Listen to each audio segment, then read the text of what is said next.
I am happy about the verdict. Very much so. He was the baby. He was a baby of the family. And they took her out in a gruesome manner. Evil exists in this world. Trust no one.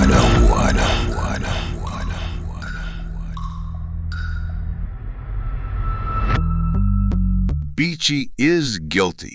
The long-awaited trial of Everton Beachy Stout McDonald is finally over, and he and the subcontracted murderer Oscar Barnes have been found guilty in the July 2020 slaughtering of Tonia McDonald, and they will be sentenced on May 16, 2024. What a long wait. Seems like it wasn't going to happen, but here it is. After just over an hour of deliberation, on Wednesday, March 6th, the 7-member jury with 3 women and 4 men returned with a unanimous guilty verdict of murder and conspiracy to murder in the slaughtering of Everton Beachy Stout McDonald's second wife, Tonia McDonald. It was a bittersweet moment for Tonia's family when the guilty verdict was read aloud on Wednesday.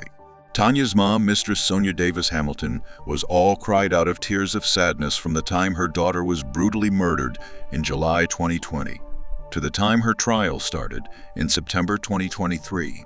So by the time the verdict was reached this past Wednesday in 2024, she was out of tears of sadness and remaining strong for her family, but burst into tears of joy when the verdict was read and she heard guilty. I was in there having anxiety attack, I tell you. Waiting for this verdict. I am happy about the verdict. Very much so. Yeah, because this has been for so long, and this family has gone through so much trauma. She continued, I have 2 children in the States, one in Canada and one in England, and they are not even focused on their work nowadays. They are so traumatized. Tonia is the smallest one of the bunch, and she was the one who was taken out. My daughter here almost fainted after she heard the verdict in the courthouse just now. We have to be fanning her. Normally, she wouldn't be the one crying.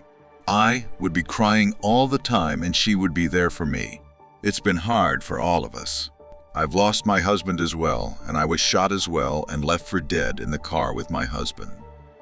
Based on how things go, it seemed like he was the same person who tried to kill both of us. Tonia's sister Nicole Hamilton Linton, crying tears of joy mixed with tears of sorrow, knowing that her sister Tonia has finally gotten the justice she deserves, but also knowing nothing could ever bring her beloved sister back. I'm feeling overjoyed at the verdict because we have been waiting for this for a long time. It has been 6 months of waiting and waiting and waiting. And as my mommy said, we have been through it. We have been through it, counseling and all. And we are a very closely knit family, so one of us to be taken out in this matter. It has been very hard on us, and he was the baby. He was a baby of the family. And they took her out in a gruesome manner. So I guess all of this culminating now is just me. I'm happy, but it won't bring my sister back. But I'm happy that the culprits will be serving time, and I hope it's time that they will spend to reflect and to know that they have taken out a human being and that she was loved. She was loved by her family, right? And she was the baby of the family. She was the darling of the family, right? So I hope they will spend their time in there reflecting on what they did and what they took from us. She continued, as my mom said, my father was also killed, so is not just one victory for us here today because we all know where it came from. This is for my sister and my dad. We can't bring them back, but at least justice is served. The family is extremely happy. My sister's overseas. They are ringing off my phone because I did tell them that the verdict was guilty. We want to spend time now healing as a family and try to bring ourselves back to some semblance of normalcy. Just for want of a better word, because we will never be normal. We will never be the same because of what has happened to us. I'm in court looking at him sitting there, and he is a weak and disgusting man. And that is how I feel about him right now. Him could have leave her make she guan. Beachy, who was 52 years old when he started pursuing Tonia, who was 19 years old in 2007, was in recent years having Tonia followed from time to time and learned that she was having affairs. He was a respected man in his community. And when someone showed him a photo of the man he already knew Tonia was having an affair with in his own house, he lost it. He decided he was going to kill Tonia. So he contracted Denvelin Bobla-Minot to kill his wife Tonia and ordered him to do it alone. But according to Denvelin, he couldn't do it himself because he too was having an affair with Tonia. So he subcontracted the job to Oscar Barnes. And after several failed attempts and Beachy was getting impatient and upset, they made their final plan to lure her to the woods in Sherwood Forest, Portland, as if to help her purchase a gun she wanted, and then slaughtered her there, stabbing her in her chest multiple times, cutting her throat, and then setting her and her car on fire, just as Beachy Stout had requested Denvelin do. Tonia and her husband had built up trust in Denvelin since they met him, and it was that trust that made her got in her car at night and drove him and a strange man to a wooded area at night. According to Denvelin, Miss Mac trust me too much. She believe in me. Me make she go up there. In other words, Tonia wouldn't have gone if it was anybody else. She went because she trusted him fully. For a while, during the trial, it looked as if they were cooking it up, so to speak, to let Beachy get off, like when they got rid of all 7 jurors and replaced them with new ones in September 2023, and when they had Denvelin on the stand sounding like he was losing his mind in October 2023. And a few weeks ago, in early February, when the presiding judge, Judge Chester Stamp, threw out the conspiracy to commit murder charge between Beachy and Oscar because, of course, they didn't conspire together. But I thought, well, if there is no conspiracy to murder charge, Beachy is getting away because he cannot be found guilty of murder without the conspiracy to commit murder, as he did not commit the murder himself. But then the prosecution intervened and somehow got the judge to put conspiracy to murder back on the table, this time between all 3 men, Beachy, Denvelin, Oscar, and now justice has prevailed. The evidence was overwhelming in this case to begin with. The black bottle with a golden top filled with acid that 2 witnesses who did not know each other testified that Beachy told them to douse Tonia with, which one of them ended up giving to the police at the time, was presented in court and identified by both men that it was indeed the bottle. The phone recordings of Beachy telling Denvelin that he wants to know when they are going to murder Tonia so that he can be at home with the helper who will then be his alibi to say he was home at the time. Mr. McDonald kept his head down during the playing of the recordings. From aborted missions, lack of communication, transportation challenges, to sleeping pills, alibi, and money, the panel of 7 jurors, consisting of 3 females, heard 12 secretly recorded conversations between Mr. McDonald and Minot. In one of the conversations, the voice attributed to Mr. McDonald was livid after Minot failed to answer his routine evening call. They had the roadside and I call you and not get no response. Mr. McDonald told Minot that he takes sleeping pills and that they must talk every night. The businessman also reminded Minot that he's a professional and that he needs to focus. After vowing repeatedly not to let it happen again, they were back to discussing the night's affairs and strategizing the next attempt. In another recording, Minot explained to Mr. McDonald that he aborted the mission after he spotted a boy sitting in a settee inside the house. Me can't plan now if the little boy did know. Another plan was subsequently drafted. Minot suggested that Mr. McDonald should ring his cellular phone when leaving his business place in Port Antonio. Mr. McDonald told him that his journey home to Dolphin Bay would last half an hour. The businessman told Minot that he took the boy with him to take him out of the way and that he would drive the longer route to get home. In another recording, Minot complained about another failed attempt. He complained about the helper opening the veranda grill, allowing Tonia to dash inside. Minot also suggested that the mission to kill Mr. McDonald's wife could be successful on a Saturday, but the businessman dismissed the idea. Can't work on a Saturday cause helper gone by 5. Mr. McDonald explained to Minot that if the helper leaves at that time, he will not have an alibi. Minot also complained that the taxi operator who took him to the dwelling for 3 nights had not been paid. Mr. McDonald and his co-accused Oscar Barnes are on trial for murder and conspiracy to murder. I was convinced that if nothing else was going to stick, those phone recordings would. And thankfully, they did. Everton Beachy Stout McDonald thought he would get away with murdering his wife a second time. But thank goodness justice is finally served for his second wife, Tonia, and he will face charges for his first wife's murder in 2025, only because of his second wife's murder.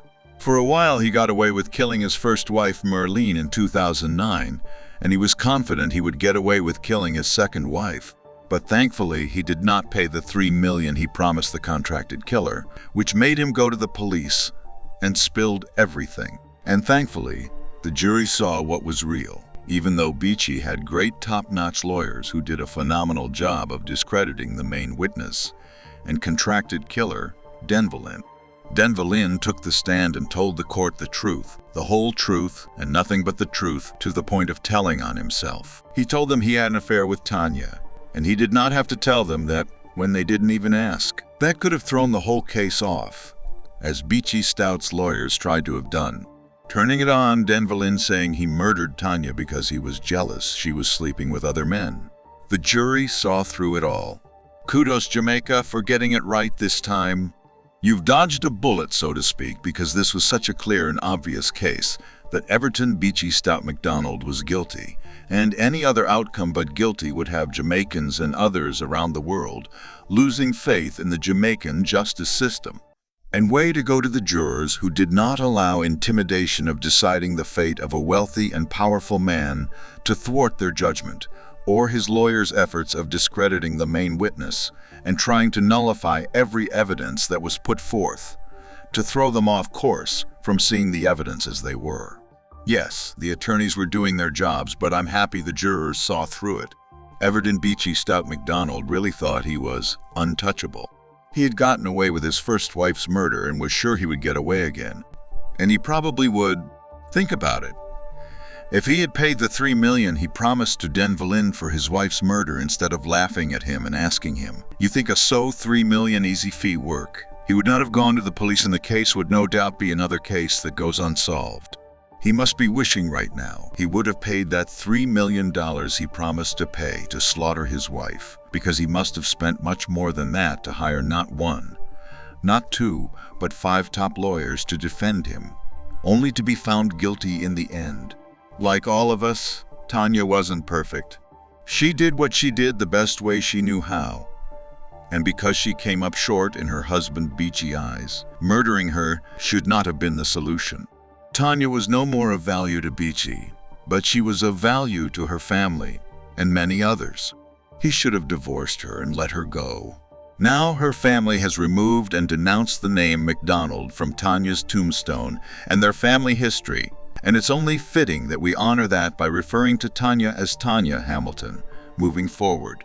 We already knew he was guilty as sin in both wives' murder, didn't we? But we are happy to see he is found guilty in the court of law and will hopefully be locked away for the rest of his life, so he cannot continue marrying and murdering women.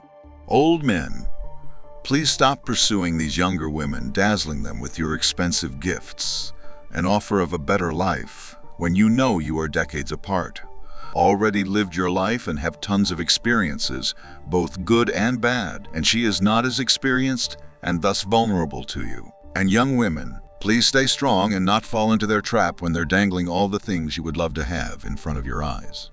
You can follow your dreams, use your gifts, talents, and education to have your dreams fulfilled. And you have technology and the internet right at your fingertip to help you do just that. You can do it for yourself, and it may take a while longer, but you will not have to sacrifice living the way you want to by being with someone you do not love, who is constantly making demands you do not care to fulfill. Yes, they will be able to have you live a better life financially, but you will soon find out that having money and the luxury he brings is small when compared to the things you'll have to endure and the sacrifices you'll have to make in that relationship or marriage. You will not see eye to eye. You'll be miserable, and it will not work long term. And I have to say this before I go, contract killers and subcontracted killers murdering people for money is not a real job, and it's not a real business. Get a real job or start a real business. Almost 100% of the time, you don't even know the people you are being paid to kill. And most of all, they have done nothing to you. You are destroying lives, tearing families apart, and making the world a less attractive and a less safe place to be. Make a decision today to be a productive member of society, instead of the destructive one you currently are. You can do it. And if you refuse to change your ways and path and continue to go down the route you are, next time you're heading to go murder someone, think about what if someone right now is on their way to murder your mom, sister, brother, your child, someone you love. What if? Tonia Hamilton is smiling today because her perpetrators will finally pay for the horror they all put her through. Now her precious soul can rest in peace. Thank you, Jamaica. And thank you, jurors. How do you feel about this verdict? Did the jury get it right? Sound off in the comments below. And please like, share, and subscribe for more videos which are coming soon. Thanks for tuning in. Until next time, stay safe out there. And remember, trust no one. Anyone hearing what transpired in the news, not during the trial, before, it would have been, it's an uphill task.